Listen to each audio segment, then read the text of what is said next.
Good evening. I'm Kim Reynolds, Governor of the great state of Iowa. Like you, I just watched the President's address. I listened as the governor of our state, as a mom and a grandmother of 11 who's worried our country is on the wrong track. We're now 1 year into his presidency, and instead of moving America forward, it feels like President Biden and his party have sent us back in time to the late 70s and early 80s, when runaway inflation was hammering families, a violent crime wave was crashing our cities, and the Soviet Army was trying to redraw the world map. Even before taking the oath of office, the president told us that he wanted to, quote, make America respected around the world again, and to unite us here at home. He's failed on both fronts. The disastrous Afghanistan withdrawal did more than cost American lives. It betrayed our allies and emboldened our enemies. North Korea is testing missiles again at an alarming rate. The Speaker of the House recently warned our Olympic athletes not to speak out against China. And now Russia has launched an unprovoked, full-scale military invasion of Ukraine, an attack on democracy, freedom, and the rule of law. Now all Americans must stand united in solidarity with the brave people of Ukraine as they courageously defend their country against Putin's tyranny as they fight for their freedom. But we shouldn't ignore what happened in the run-up to Putin's invasion, waiving sanctions on Russian pipelines while eliminating oil production here at home, focusing on political correctness rather than military readiness, reacting to world events instead of driving them. Weakness on the world stage has a cost, and the president's approach to foreign policy has consistently been too little, too late. It's time for America to once again project confidence. It's time to be decisive. It's time to lead. But we can't project strength abroad if we're weak at home. And that's what I want to discuss with you tonight. The President and Democrats in Congress have spent the last year either ignoring the issues facing Americans or making them worse. They were warned that spending trillions would lead to soaring inflation. They were told that their anti-energy policies would send gas prices to new heights, but they plowed ahead anyway, raising the price at the pump by 50% and pushing inflation to a 40-year high. 4 decades ago, when our nation was last reeling from inflation, I was a young working mom just starting out. My husband Kevin worked days while I watched our girls, and then we would literally switch. We would pass in the yard as he was coming home, and I was leaving to work evenings at the local grocery store. From across that checkout counter, I saw the pain of inflation on my neighbors' faces. I saw what happens when prices rise faster than wages. The Biden administration believes inflation is a, quote, high-class problem. I can tell you, it's an everybody problem. I saw moms and dads' paychecks buy them less and less.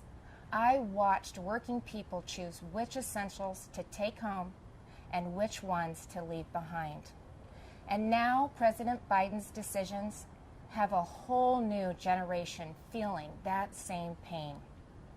When I took the oath of office 5 years ago, I promised Iowans that I would never lose sight of who I was working for, that I wouldn't become detached from the problems they were facing, from the problems that I had faced myself.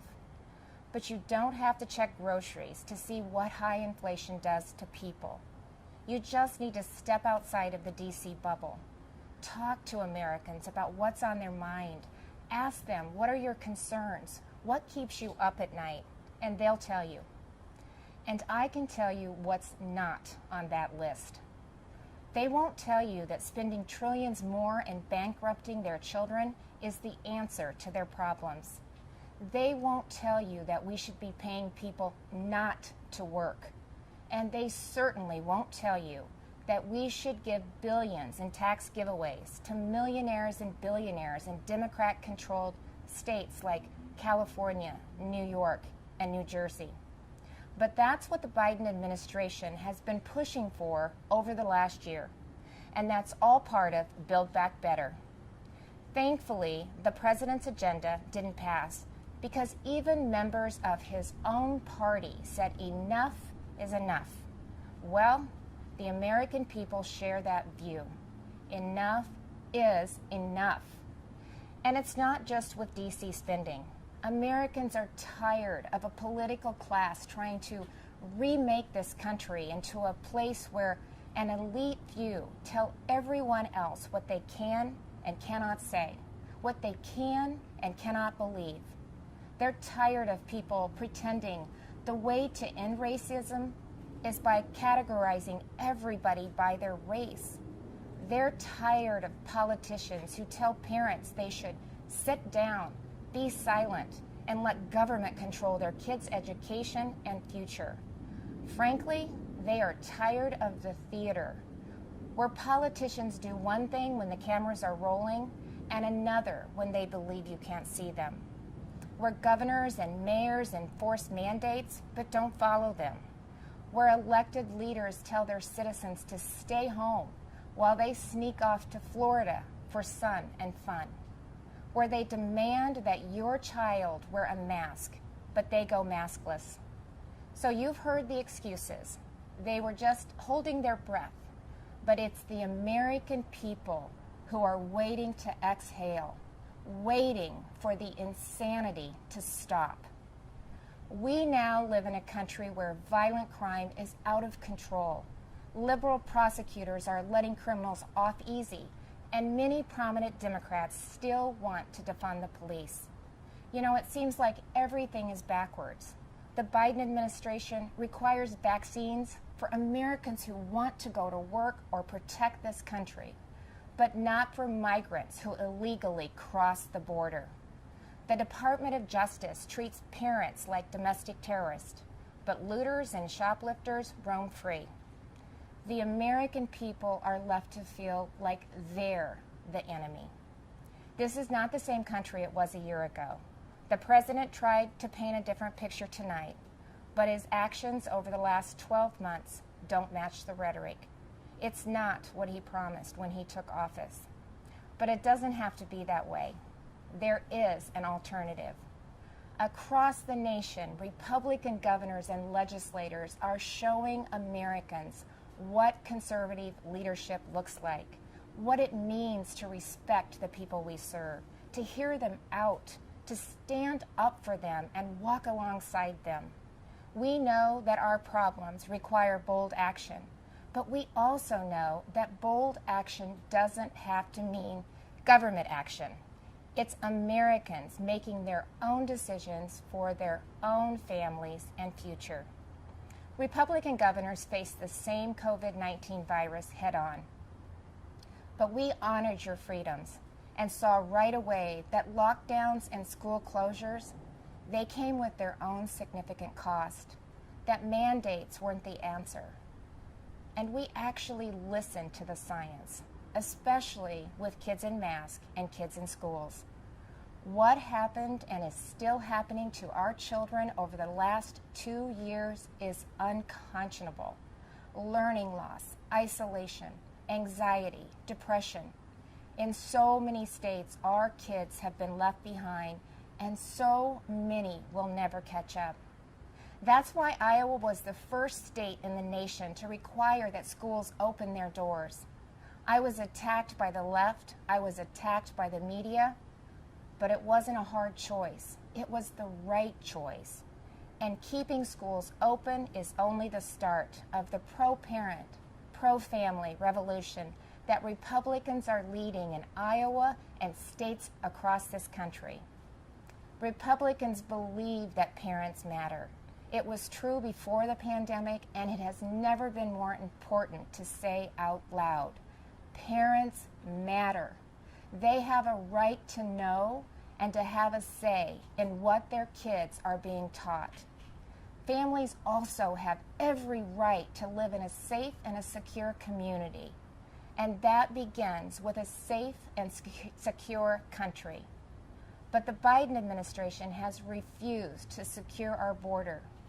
They've refused to provide the resources to stop human trafficking, to stop the staggering influx of deadly drugs coming into our neighborhoods.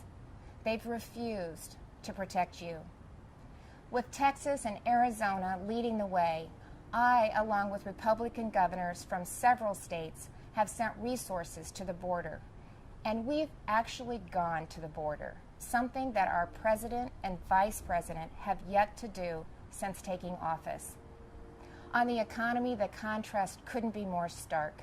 While Democrats in D.C. are spending trillions, sending inflation soaring, Republican leaders around the country are balancing budgets and cutting taxes, because we know that money spent on Main Street is better than money spent on bureaucracy.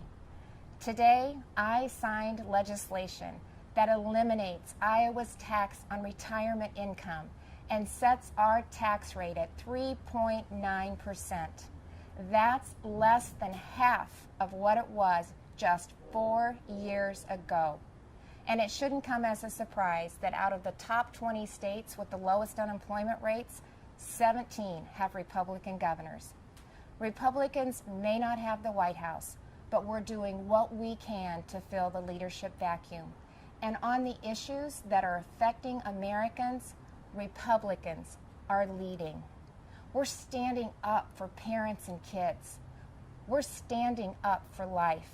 We're keeping our communities safe and thanking those in uniform.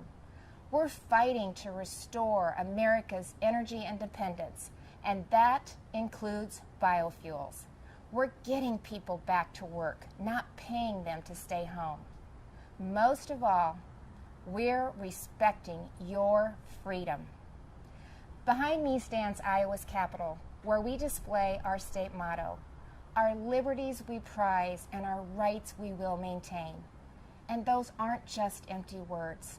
It's a belief that the greatness of this state and this country lies in our people, not government. You shouldn't have to wake up every morning and worry about the next thing the government is going to do to you, your business, or your children. If we as elected leaders are doing our job, then the government is working well, but operating in the background. It's supporting the ingenuity and spirit of our people, not drowning them out. It's keeping them safe, not restricting their freedom. That's what I believe, that's what Republicans believe, and that's what Republicans are doing. I am so blessed to be the governor of Iowa, where people are humble, hardworking, and patriotic. We take care of each other. And yes, we are, as they say, Iowa nice. But you don't have to be from Iowa to see that those are the values of America at its best. All of America. Over the last few years, I've put my faith in Iowans, and they haven't let me down. I encourage this president to do the same, to put his faith in you, the American people, who have never wavered in your belief in this country, regardless of who leads it. Because you know, you've shown that the soul of America isn't about who lives in the White House. It's men and women like you in every corner of this nation who are willing to step up and take responsibility for your communities, for your neighbors, and ultimately for yourselves. By that most important measure at least, the state of our union is indeed strong. Thank you, God bless you, and God bless the United States of America.